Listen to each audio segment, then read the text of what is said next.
नमस्कार. भाऊबीज विशेष यूट्यूब काव्य सादरीकरण स्पर्धा. नमस्कार.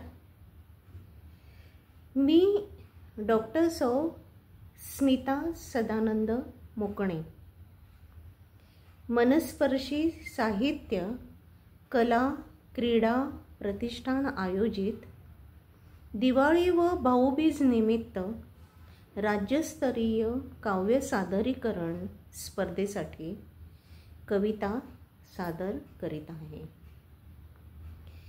माझ्या कवितेचं शीर्षक आहे दीपावलीचे करू स्वागत.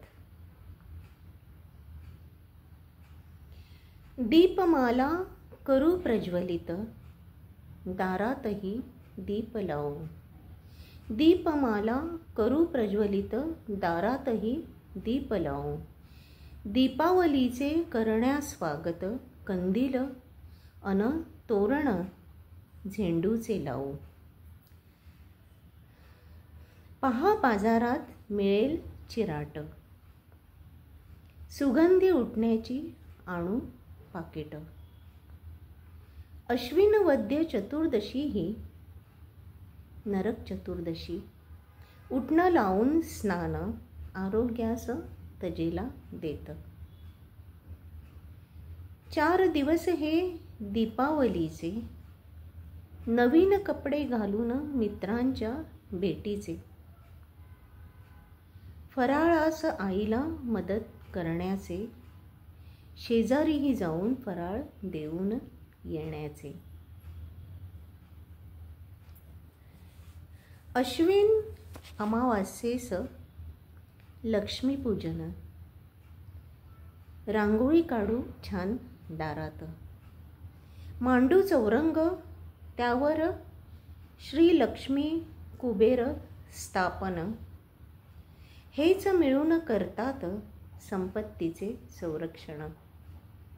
दीप उजळता सरेल अंधार, दीप उजळता सरेल अंधार. तमाचा होईल अंत त्यातच, तमाचा होईल अंत त्यातच. थंड वाहतो शीतल वात, देवा पुढे तेवहू वात.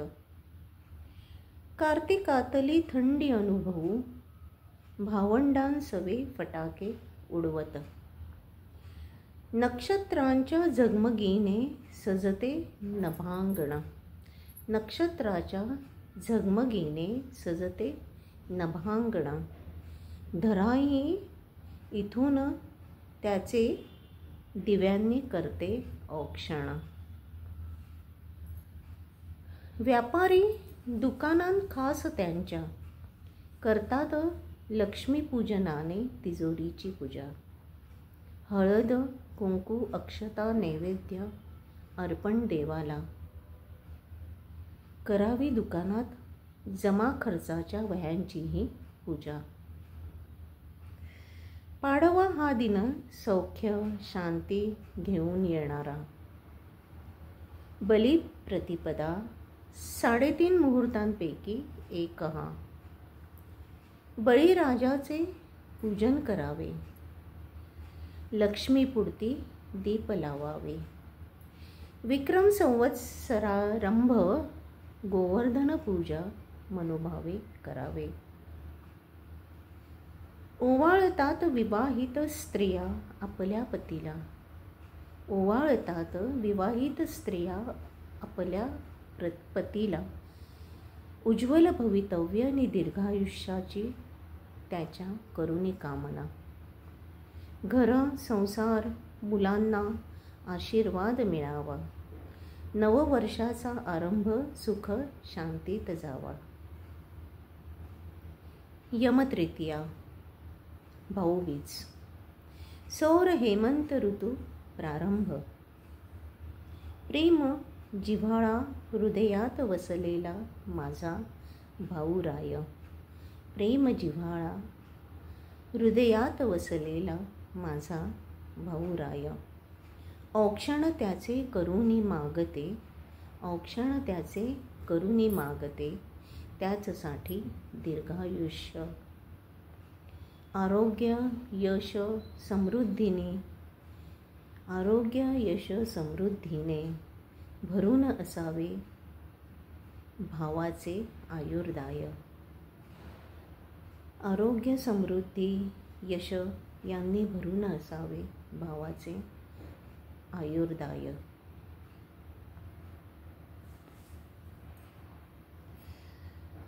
आपल्याला माझी ही कविता आवडली असेल तर माझ्या व्हिडिओला लाईक कमेंट करा आणि मनस्पर्शीच्या यूट्यूब चॅनलला सबस्क्राईब करा. सबस्क्राईब करायला विसरू नका. धन्यवाद.